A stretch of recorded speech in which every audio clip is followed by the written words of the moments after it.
Basura. Isa sa pinakamalaking problema na kinakaharap ngayon ng ating bansa na nagpagulat sa ating lahat noong kasagsagan ng habagat at ng bagyong Dante nitong mga nakalipas na mga linggo. Mula sa Manila Bay, dumagsa ang tone-toneladang mga basura sa Parañaque, Metro Manila. Sa Redemptorist Water Channel, malapit sa simbahan ng Baclaran. Nakakalungkot mang isipin, ngunit marami sa atin ang ibinigay ang sisi tungkol sa problemang ito sa ating kasalukuyang gobyerno, lalo na sa ating Pangulo. Ngunit hindi naman talaga kasalanan ito ng iisang tao lamang o opisyal ng gobyerno.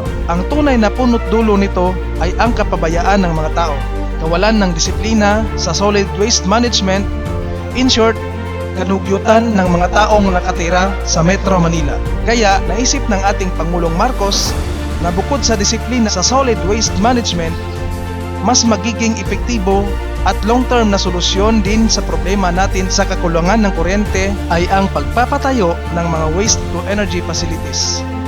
Kaya, imbes na tawanan natin ang ideyang ito, imbes na magmukhang mangmang tayo sa usaping ito, ating siyasatin kung posible nga ba ito bago tayo gumawa ng maling konklusyon tungkol sa mabuting hangarin ng ating kasalukuyang Pangulo para sa bansa. Isang mapagpalang araw sa inyong lahat. Sa bawat araw na lumilipas, bawat tahanan, bawat pamayanan, at bawat lungsod ay lumilikha tayo ng napakaraming basura. Mula sa ating mga tahanan, sa mga pamilihan, sa mga gusali, saan man tayo tumingin, tila walang katapusan ang pagdami ng mga basura na ating itinatapon. At sa paglipas ng panahon, ang dami ng basurang ito ay nagiging pasakit sa ating kapaligiran, nagiging sanhi ng pagbaha at nagdudulot ng panganib sa ating kalusugan. Ngunit alam ba ninyo na ang bagay na itinuturing nating wala ng silbi, ang ating mga basura ay maaaring pagmulan ng isang bagay na napakahalaga sa ating pamumuhay? Oo, tama ang inyong narinig. Ang basura ay maaaring maging kuryente. Sa video na ito, tatalakayin natin ng lubusan ano nga ba ang waste-to-energy technology? Paano ito gumagana? Saan ito nagmula? At ano ang kahalagahan nito lalo na para sa atin dito sa Pilipinas? Halina, alamin natin.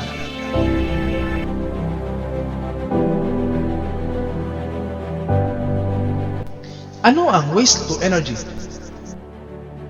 Ang waste-to-energy ay isang makabagong teknolohiya at proseso kung saan ang mga basurang hindi na maaaring gamiting muli o hindi na muling mapakikinabangan ay ginagawang kapaki-pakinabang na enerhiya, partikular na ang kuryente at init. Sa madaling salita, sa halip na itapon na lamang ang mga basura at hayaang matambak sa mga tambakan ng mga basura, binibigyan natin ito ng pangalawang pakinabang.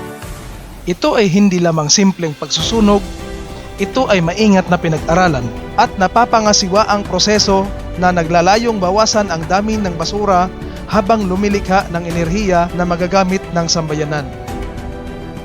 Paano ito gumagana? Upang lubos nating mauunawaan, hatiin natin ang proseso sa 4 na mahahalagang hakbang. Una, ang pagkolekta at paghahanda. Ang mga basura ay kinokolekta at sinasala. Ang mga bagay na maaari pang gamiting muli ay itinatabi, habang ang mga basurang hindi na mapapakinabangan ay dadalhin sa pasilidad ng waste-to-energy. Pangalawa, ang proseso ng pagsusunog. Ang mga basurang ito ay inilalagay sa isang espesyal na pugon o hurno. Dito, ang basura ay sinusunog sa napakataas na temperatura. Umaabot sa mahigit 800 hanggang 1,000 degrees Celsius sa ilalim ng mahigpit na pagkontrol. Ang layunin nito ay upang mabawasan ang dami at bigat ng basura ng hanggang 90% at upang makalikha ng matinding init. Pangatlo, mula sa init patungong enerhiya.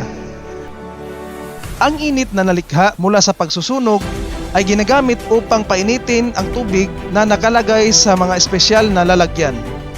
Ang tubig na ito ay nagiging singaw.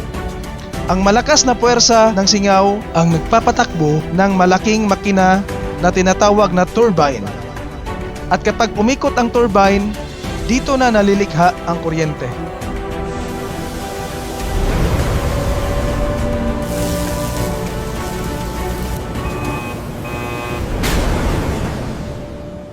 Pang-apat, ang paglilinis bago lumabas sa hangin. Ito ang pinakamahalagang bahagi na dapat nating malaman. Bago lumabas ang usok o hangin mula sa pasilidad, dadaan muna ito sa iba't ibang makabagong kagamitan na mag-aalis ng mga nakalalasong sangkap, alikabok at masasamang elemento.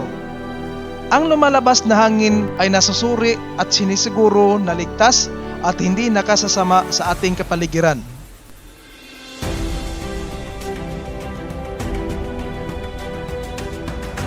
Saan ito nagmula?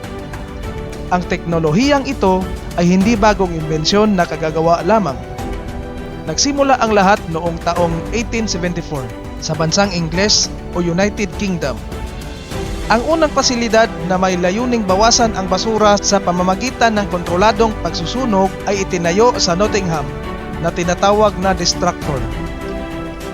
Noong panahong iyon, noong 1874, ang Pilipinas ay kolonya pa rin ng Espanya. Katatapos lamang ng taong 1872 kung kailan binitay ang tatlong paring gomborsa na naging mitsa ng paggising ng damdaming makabayan ng mga Pilipino. Habang nagsisimula pa lamang tayo na kilalanin ang ating pagiging Pilipino at maging isang bansang malaya, sa Europa ay nagsisimula na ang pag-unlad ng ganitong makabagong kaisipan. Sa paglipas ng mahabang panahon, mula 1874 hanggang sa kasalukuyan, patuloy na napapabuti at napaganda ang teknolohiyang ito. Mula sa simpleng pagsusunog, natutunan nilang gamitin ang init upang lumikha ng kuryente. At sa paglipas ng panahon, natuklasan din ang mga paraan upang linisin ang usok upang maging ligtas ito sa ating kalikasan. Kahalagahan at pakinabang. Bakit nga ba mahalaga ang waste to energy? Narito ang mga pangunahing dahilan. Una, nababawasan ng lubusan ang basura. Sa halip na patong-patong na basura sa ating mga tapunan, nababawasan ito ng malaki.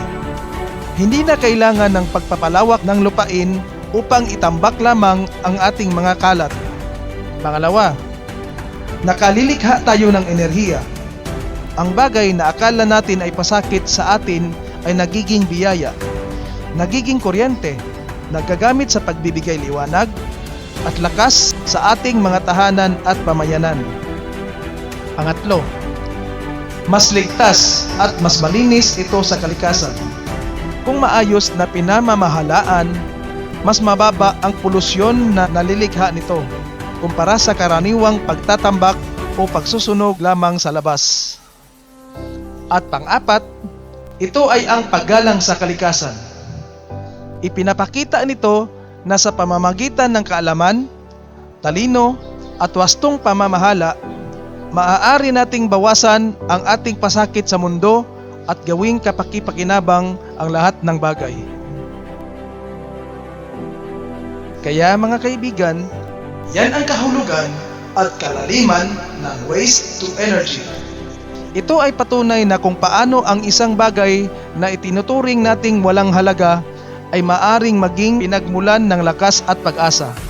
Kung tayo lamang ay may alam, may disiplina, at may pagnanais na alagaan ang ating kapaligiran, ang pagbabago ay nagsisimula sa pag-unawa. At ang pag-unawa ay nagsisimula sa atin. Maraming salamat sa inyong panunood. Kung nagustuhan nyo naman ang videong ito, i-like ninyo at mag-iwan kayo ng comment tungkol sa usaping ito sa comment section. Kung hindi rin naman kalabisan, pakishare na rin ang videong ito upang mas marami pang tao ang makapanood, makakaunawa at makatuklas sa ideyang ito. Kung ikaw ay umabot sa puntong ito, ibig sabihin nagustuhan mo ang videong ito. At sana'y nakatulong ang videong ito sa iyo upang mas maunawaan at ating isulong ang waste to energy bilang additional source sa enerhiya. Ako ang inyong lingkod, Kuya Jonas. At ito ang Kamalayan PH. Mag-iwan ka rin ng like sa bidyong ito. Malaking bagay na ito para sa akin mga idol. At malaking tulong na ang mga like ninyo para sa aming mga content creator. Hanggang dito na lang muna and see you on my next video.